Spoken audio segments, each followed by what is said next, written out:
Good afternoon. ગઈકાલે આપણે જે સિંગલ એક્ટિંગ સિલિન્ડર ઓપરેટ કર્યો એમાં આપણે 6 બાર પ્રેશર સેટ કરીને આ કોક ઓન કરો એટલે મેનિફોલ્ડમાં એર આવે છે. ત્યારબાદ એર જે છે એ 5/3 કમ્પોનન્ટમાં જાય છે અને ત્યાંથી અહીં આવે છે. આજે આપણે એની અંદર થોડું પ્લસ કરીએ છીએ કે આ જે સપ્લાય છે એ આપણો 240 વોલ્ટ છે, એને આપણે અહીંથી ડીસીમાં કન્વર્ટ કરીએ છીએ 24 વોલ્ટ.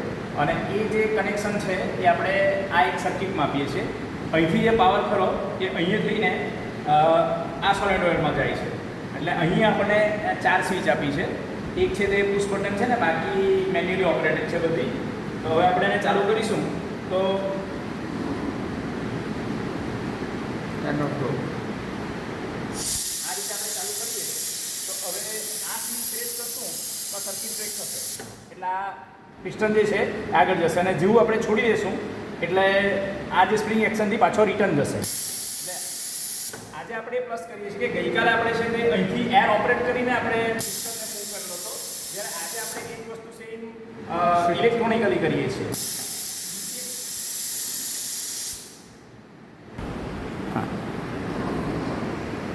લાસ્ટ ગઈકાલનો જે આપણો વિડીયો હતો એમાં આપણે single acting સિલિન્ડરને direct numerically operate કરાયો હતો અને એમાં આપણે ન્યુમેરિકલ એક્ચ્યુએટર પુશ બટનનો યુઝ કર્યો હતો.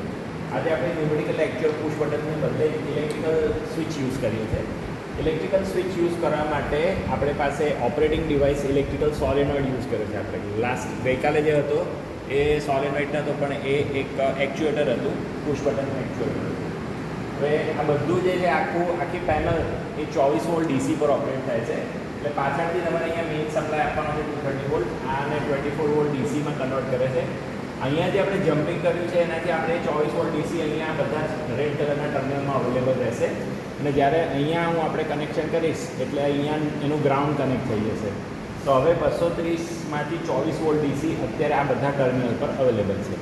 તમારી સર્કિટ કેવી છે? સર્કિટ પ્રમાણે આ જે 24 વોલ્ટ ડીસીનો પ્લસ પોઈન્ટ મેં સ્વિચના 13 નંબરમાં આપ્યો છે અને સ્વિચનો બીજો ટર્મિનલ જે છે એ સોલેનોઇડના ટર્મિનલમાં જાય છે અને સોલેનોઇડનો બીજો ટર્મિનલ ગ્રાઉન્ડમાં જાય છે.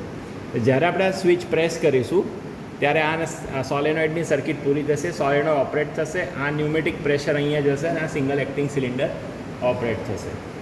એટલે આજે નવું જે છે એ છે કે ઇલેક્ટ્રિકલ સર્કિટ ઓપરેટ કરવા માટે 24 વોલ્ટ ડીસી અને આ જે આખી એરેન્જમેન્ટ અને આ જે 4 સ્વિચ છે એનો આપણે એક્ચ્યુએટર તરીકે યુઝ કરી શકીએ છીએ.